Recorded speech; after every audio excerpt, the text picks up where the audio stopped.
Hello friends, मैं विकास गुप्ता आप लोग का स्वागत करता हूं गुप्ता टेक्निकल 7.0 में। तो यहाँ आज हम बात करने वाले हैं अमोनियम नाइट्रेट के बारे में कि अमोनियम नाइट्रेट का प्रोडक्शन कैसे होता है।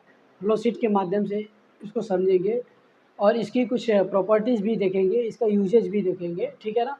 ये केमिकल टेक्नोलॉजी की सीरीज़ है। इससे पहले कि अमोनिया, यूरिया और नाइट्रिक एसिड, सल्फ्यूरिक एसिड का भी वीडियो अपलोड कर दिया गया है और भी कई सारे केमिकल इंजीनियरिंग से रिलेटेड टॉपिक है, तो उसको भी आप एक बार विज़िट कर सकते हैं। फ़िलहाल हम इसको देखते हैं कि केमिकल टेक्नोलॉजी का जो अमोनियम नाइट्रेट है ये क्या होता है। तो अमोनियम नाइट्रेट क्या है, एक प्रकार का फर्टिलाइज़र है। कौन सा फर्टिलाइज़र? तो नाइट्रोजीनियस फर्टिलाइज़र है, ठीक है ना। और साथ ही साथ ये एक्सप्लोजिव भी है। तो इसका यूज डायरेक्ट हम नहीं करते हैं। जो अमोनियम नाइट्रेट है ना, ये एक्सप्लोजिव नेचर होने के कारण इसको हम डायरेक्ट यूज में नहीं करते हैं। इसको मिक्स्ड फर्टिलाइज़र के रूप में यूज़ करते हैं या फिर इस पर कोटिंग वगैरह कोटिंग लगा देते हैं, लाइम स्टोन का या फिर क्ले का, ठीक है। उसके बाद इसको यूज़ करते हैं। इसकी कुछ प्रॉपर्टीज़ है, देख लेते हैं। तो इसका जो केमिकल फार्मूला है ना, ये है NH4NO3। इसका ये केमिकल फार्मूला है अमोनियम नाइट्रेट का, ठीक है। और इसकी जो रॉ मटेरियल है, यानी कि किस किस चीज़ से बनता है, तो एक है अमोनिया और दूसरा है नाइट्रिक एसिड और तीसरा एक रॉ मटेरियल के रूप में यूज़ करते हैं, वो क्ले है, यानी कि मिट्टी है। मिट्टी का यूज़ इसको ऊपर कोटिंग करने के लिए किया जाता है ताकि जो एक्सप्लोजन है उसके चांसेस कम हो सके, यानी कि एक्सप्लोजन को अवॉइड करने के लिए क्ले की कोटिंग करते हैं, वो लास्ट स्टेज में, ठीक है ना। जो रिएक्शन होती है ये इन्हीं दो के बीच में होती है, अमोनिया और नाइट्रिक एसिड के बारे में के बीच में, ठीक है। तो इसकी कुछ प्रॉपर्टीज़ है वो देख लेते हैं कि इसकी मेल्टिंग पॉइंट है 170 डिग्री सेंटीग्रेड है, ठीक है ना। ये 170 डिग्री सेंटीग्रेड है। बॉइलिंग पॉइंट की बात करें तो ये 200 डिग्री सेंटीग्रेड है और डीकम्पोज, यानी कि अमोनियम नाइट्रेट को 200 डिग्री सेंटीग्रेड तक गर्म करेंगे, यानी कि हीट करेंगे, तो ये डीकम्पोज हो जाता है, ठीक है ना। और इसका मॉलिक्यूलर वेट की बात करें तो कितना है ये 80 है। इसका मॉलिक्यूलर वेट कैसे निकालेंगे? तो देखिए, ये नाइट्रोजन का कितना है, एटॉमिक वेट कितना होता है पीरियोडिक टेबल में? 14 होता है। हाइड्रोजन का कितना होता है? 1 होता है। तो यह कितना है? 4 हाइड्रोजन है, तो +4 हो जाएगा। नाइट्रोजन फिर कितना हो जाएगा? 14। फिर ऑक्सीजन का कितना होता है? 16 होता है। कितना ऑक्सीजन है? 3 है, तो इसका 3 से मल्टीप्लाई कर देंगे। इसको ऐड करिए, ऐड करने के बाद से ये 80 आएगा, ठीक है। तो अब आगे बढ़ते हैं। इसके सॉल्युबिलिटी की बात करें कि ये किसमें डिसॉल्व हो जाता है, तो जो अमोनियम नाइट्रेट है ये वाटर में डिसॉल्व हो जाता है, हाईली मतलब सॉल्यूबल है वाटर में। तो कैसा है कि 20 डिग्री सेंटीग्रेड अगर वाटर का टेम्परेचर रहे तो 1 लीटर पानी में ये 900 ग्राम अमोनियम नाइट्रेट उसमें डिसॉल्व हो जाएगा पूरी तरह से, ठीक है। और अपीयरेंस की बात करें कि अमोनियम नाइट्रेट दिखता कैसे है, ठीक है, तो ये वाइट मतलब सफ़ेद कलर का है, क्रिस्टल के रूप में या ग्रेनुअल के रूप में दिखता है, ठीक है ना, दाने दाने के रूप में या फिर फ्लेकर के रूप में ये रहता है, तो ऐसा ये दिखता है, ठीक है। तो ये जो फ्लो शीट की बात है, आइए इसको समझ लेते हैं कि ये स्टार्ट कहाँ से होता है। तो ये यहाँ से स्टार्ट होता है, ठीक है ना, यहाँ से स्टार्ट होता है। ये स्टोरेज टैंक है अमोनिया का, ठीक है ना। ये लिक्विड स्टेज में है अमोनिया, यहाँ पे इस स्टोरेज टैंक में, स्पेरिकल स्टोरेज टैंक में। और ये क्या है? 60% HNO3, यानी कि नाइट्रिक एसिड है 60% तक, यानी कि बाकी का जो 40% है ना, इसमें वाटर है, ठीक है। तो इन दोनों का मिक्सर, मतलब ये दोनों अमोनिया और HNO3, ये दोनों को लेके जाएंगे रिएक्टर में। ये रिएक्टर है लिक्विड फेज रिएक्टर। इस रिएक्टर का जो टेम्परेचर रहता है वो 140 रहता है, ठीक है ना, 140 से 160 के बीच में रहता है, ठीक है। तो 140 इसका टेम्परेचर है ये रिएक्टर का। इसका जो प्रेशर है, ये प्रेशर मेंटेन करते हैं 1 से 4 kg पर सेंटीमीटर स्क्वायर, ठीक है ना। इतना इसमें प्रेशर मेंटेन करते हैं। बाकी इन लिक्विड को दोनों लिक्विड को इसमें लेके आए, अमोनिया को और नाइट्रिक एसिड को। ये क्या लगा है? एजिटेटर लगा है। एजिटेटर क्या करेगा? एजिटेट करेगा, यानी कि इसको मिक्स करेगा, ठीक है ना। तो इसमें रिएक्शन होती है। तो इसमें देखिए क्या है, जो ये है ना अमोनिया है, ये नेचर में कैसा है? ये बेस है, यानी कि क्षारीय है। और ये कैसा है? ये एसिड है। तो एसिड ऐसे ही दिख रहा है कि ये अम्लीय है, ठीक है ना। तो आप पढ़े होंगे इंटर में या हाई स्कूल में कि अम्ल और क्षार का जब रिएक्शन होता है तो क्या बनता है? साल्ट बनता है, यानी कि लवण बनता है। तो वही ये अमोनियम जो नाइट्रेट बना ये लवण है, यानी कि साल्ट है, ठीक है ना। तो ये क्या है? एसिड भी है, ठीक है ना, सॉरी, ये क्या है, बेस है, यानी कि ये क्षारीय है। और जो नाइट्रिक एसिड है ये क्या है, अम्लीय है, यानी कि एसिड है। जब एसिड और बेस का रिएक्शन होता है ना, तो हमेशा एक्सोथर्मिक ही रिएक्शन होगा। तो ये जो यहाँ पे इस रिएक्टर में जो रिएक्शन हो रही है वो क्या है, एक्सोथर्मिक रिएक्शन है। और उसके बाद से अमोनियम नाइट्रेट बना रही है यहाँ पे। तो इसमें जो हीट ऑफ प्रोडक्शन है, यानी कि यहाँ पे जो रिएक्शन हो रही है इसके दौरान कितना हीट प्रोड्यूस होता है, तो इतना 20.6 किलो कैलोरी। यहाँ पे माइनस का सिंबल ये है कि अगर उसका जो टेम्परेचर है रिएक्शन का अगर दिया है, तो अगर माइनस में है तो इसका मतलब ये है कि एक्सोथर्मिक है। अगर यहाँ पे ये प्लस रहता तो ये दर्शाता है कि ये जो रिएक्शन हुआ ना वो एंडोथर्मिक है, यानी कि प्लस का मतलब है हम ऐड कर रहे हैं उस रिएक्शन में उतना हीट, और माइनस का मतलब है कि उतना निकाल रहे हैं, यानी कि उतना हीट हमें मिल रहा है, निकल रहा है। तो ये एक्सोथर्मिक है, ठीक है ना। ये रिएक्शन किस में, ये यहाँ पे होती है।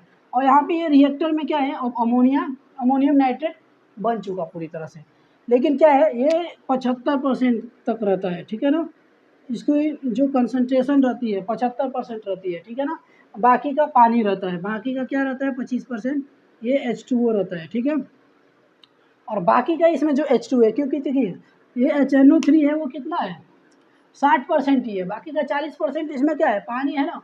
तो बाकी का जो इसमें पानी है उसका वेपर बनेगा, जो हीट का जो एक्सोथर्मिक रिएक्शन हो रही है इसका टेम्परेचर 140 है, तो पानी का क्या बनेगा, वेपर बनेगा। तो ये वेपर यहाँ से निकल जाएगा, यानी कि ये वाटर जो है इसमें यहाँ से निकल जाएगा। ये हीट एक्सचेंजर है, ठीक है ना। एक सेलन ट्यूब टाइप का हीट एक्सचेंजर लगाए थे ऊपर से। यहाँ पे क्या है, ये पानी यहाँ पे हमारे रिएक्शन में नहीं चाहिए, ये हमारे लिए अभी वेस्ट है। लेकिन हम इसको वेस्ट नहीं जाने देंगे, इसको कंडेंस करके हम कहीं ना कहीं यूटिलाइज कर लेंगे प्लांट में। तो यहाँ पे है यूटिलिटी, ठीक है ना। कूलिंग वाटर का यहाँ पे सप्लाई होगा, ठीक है ना। कूलिंग वाटर, ये कूलिंग वाटर रिमूव होगा, ठीक है, यहाँ पे सप्लाई करेंगे। तो जो वेपर जा रहा है हीट एक्सचेंजर से कंडेंस होकर फिर यहाँ पे कलेक्ट हो जाएगा, फिर उसको हम यूज कर लेंगे। बाकी जो 75% यहाँ पे क्या है, 75% NH4NO3 यानी कि अमोनियम नाइट्रेट है। अब इसको क्या करेंगे, लेके जाएंगे वैक्यूम इवेपोरेटर में। चूँकि हमें चाहिए जो अमोनियम नाइट्रेट वो कैसे चाहिए, ग्रेन प्रिल्स के रूप में, यानी कि दाने के रूप में चाहिए, ठीक है ना, या फिर क्रिस्टल के रूप में चाहिए। तो उसमें जो पानी बचा है उसको हमें निकालना पड़ेगा ना। तो अभी इसको लेके जाएंगे इवेपोरेटर में। इवेपोरेटर का काम क्या होता है कि जो थिन लिक्विड रहता है, यानी कि पतला कोई सॉल्यूशन है, तो उसमें के जो सॉल्वेंट रहता है, ठीक है ना, उसको वेपराइज करके उसमें से एक्सट्रैक्ट कर देता है और उसको गाढ़ा बना देता है, यानी कि कंसंट्रेट कर देता है, ठीक है ना। तो यहाँ पे क्या कर रहे हैं, वैक्यूम इवेपोरेटर में इसकी कंसंट्रेशन को इंक्रीज कर रहे हैं। इवेपोरेटर क्या है, अगर आप जानते हैं तो ठीक है, नहीं तो इसका भी एक वीडियो बनाया हूँ, इसका लिंक मैं दे दूंगा, ठीक है ना, इवेपोरेटर के बारे में। तो वहाँ से आपको समझ जाएगा कि इवेपोरेटर का जो प्रिंसिपल और वर्किंग जो भी है वो कैसे काम करता है, ठीक है ना। यहाँ पे देखिए ये वैक्यूम इवेपोरेटर है, तो इसमें हमें वैक्यूम चाहिए ना। तो यहाँ पे ये ऊपर क्या है, यहाँ पे इजेक्टर लग गया है, ठीक है ना। यहाँ पे इजेक्टर के माध्यम से इसमें हम वैक्यूम ले लेते हैं, ठीक है ना। इजेक्टर पे भी एक वीडियो मैं बनाया हूँ, उसका भी लिंक मैं डिस्क्रिप्शन में दे दूंगा, उसको आप समझ लीजिएगा कि वैक्यूम कैसे क्रिएट होता है इजेक्टर से, ठीक है। तो यहाँ पे इजेक्टर से इसमें क्या किए, वैक्यूम ले लिए। और ये क्या है, ये पाइप्स इसमें लगा रहेगा, ठीक है ना। इसमें स्टीम का सप्लाई होगा इसको हीट करने के लिए, क्योंकि इवेपोरेट करना है तो इसको हीट तो करना पड़ेगा ना। तो इसको हम हीट करेंगे तो उसमें जो भी पानी है वो निकल जाएगा, ये वैक्यूम के थ्रू इधर से निकल जाएगा और ये गाढ़ा हो जाएगा, यानी कि कंसनट्रेट हो जाएगा। इसकी कंसनट्रेशन जो अमोनियम नाइट्रेट है उसका कितना हो गया 95%, यानी कि 95% तक हमारा यहाँ पे प्राप्त हो गया अमोनियम नाइट्रेट। बाकी का 5% इसमें पानी है।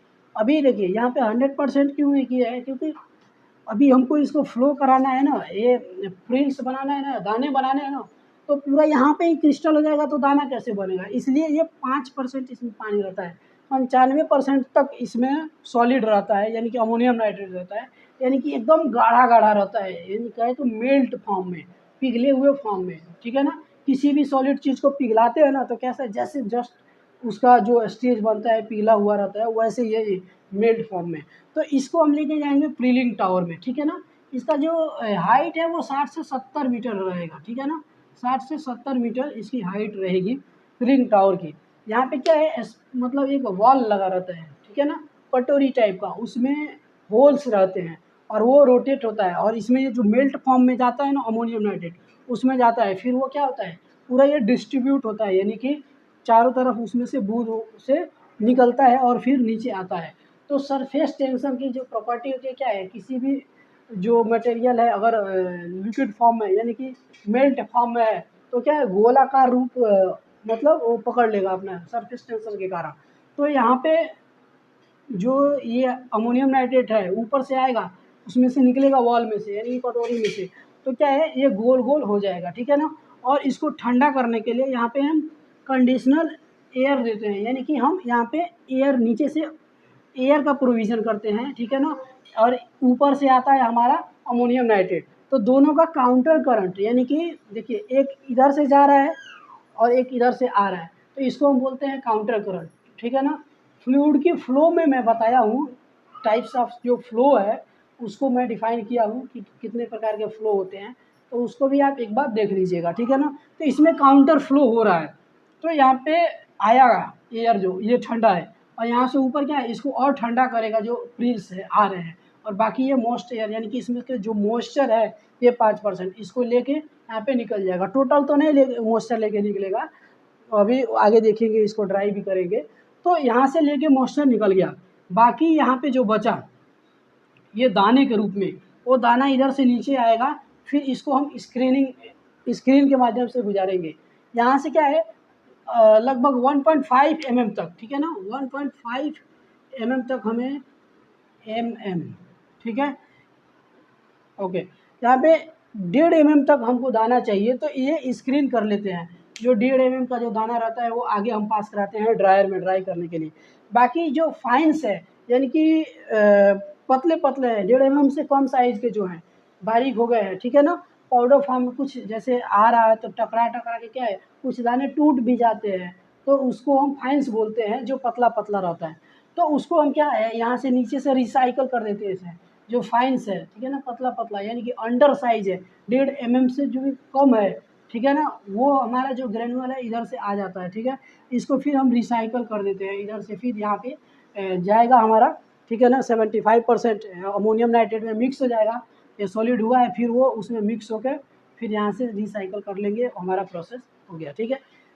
बाकी जो हमारा अंडर साइज है यानी कि 1.5 mm का है जो हमारे पास जो प्रिल्स है, अब उसको क्या करेंगे हम ड्रायर में लेके जाएंगे, यहाँ पे हम उसको ड्राई करेंगे, उसका जो भी मॉइस्चर है यहाँ से रिमूव करेंगे। ये कौन सा ड्रायर है, स्टीम हीटेड कन्वेयर ड्रायर, ये कन्वेयर है जो प्रिल्स है ना, ये आएगा यहाँ पे और कन्वेयर के माध्यम से ऐसे रोटेट होगा, यहाँ से आएगा, यहाँ पे जैसे आया यहाँ पे चढ़ा और फिर कन्वेयर के माध्यम से इधर जाएगा।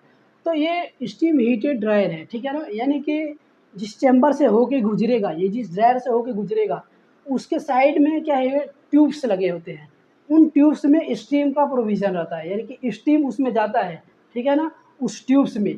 तो स्टीम उसमें जाएगा तो क्या होगा अंदर का जो टेम्परेचर क्या है वो गर्म हो जाएगा।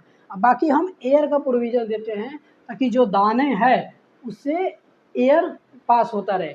तो जैसे मान लीजिए ये ट्यूब्स है, ये ट्यूब्स है, तो इधर से मान लीजिए ये स्टीम दिए और यहाँ से एयर दिए, ठीक है, एयर दिए, तो एयर क्या हो जाता है गर्म हो जाता है, गर्म होकर फिर यहाँ से मान लीजिए यहाँ पे दाने एक कन्वेयर पे इसके कांटेक्ट में जाता है, और इसका जो मॉइस्चर है इसको साथ में लेके एयर एग्जिट हो जाता है। इस प्रकार यहाँ पे हमारा ड्राई हो जाता है जो अमोनियम नाइट्रेट है उसके दाने।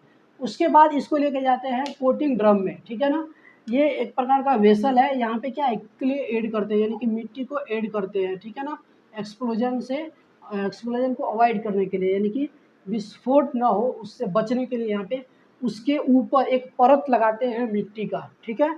और ये क्या है ये एजिटेटर है, यानी कि ये इसको घुमा घुमा के मिक्स करेगा, ऊपर से मिट्टी आ रहा है इसमें दाने हैं उसको धीरे धीरे घुमा घुमा के क्या करेगा उनके ऊपर मिक्स कर देगा क्ले को, ठीक है ना। तो इस प्रकार हमें अब ये प्रिल्स के रूप में फाइनल प्रोडक्ट मिल गया अमोनियम नाइट्रेट, ठीक है ना। और इसका हम यूज फर्टिलाइज़र के रूप में कर लेते हैं, इसका जो है इसका पैकिंग करके बाकी हम मार्केट में सेल के लिए बेच देते हैं। उससे पहले कि हमें कोई भी प्रोडक्ट हो सेल करने से पहले क्या है उसकी हमें डिजायर प्रॉपर्टी एक बार लेबोरेटरी में जांच करवाते हैं कि जो प्रॉपर्टी है इसकी सही है कि नहीं है उसके बाद ही जाता है, ठीक है। तो इस प्रकार जो अमोनियम नाइट्रेट है इसका फाइनल हमें प्रोडक्शन यहाँ पे हो गया, फाइनल प्रोडक्ट मिल गया। तो ये है अमोनियम नाइट्रेट, ठीक है ना।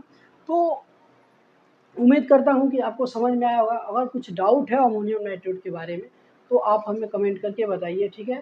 अगर नए आए हैं हमारे चैनल पे तो एक बार सब्सक्राइब करिए, ठीक है। और इसका आनंद लीजिए केमिकल टेक्नोलॉजी का या फिर केमिकल इंजीनियरिंग से हर एक रिलेटेड वीडियो, मास ट्रांसफ़र हो गया, हीट ट्रांसफ़र, फ्लूइड मैकेनिक्स, हर चीज़ की वीडियो, ठीक है ना।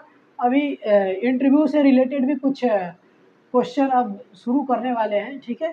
तो ये फ़िलहाल रहा, ठीक है। Thank you for watching this video.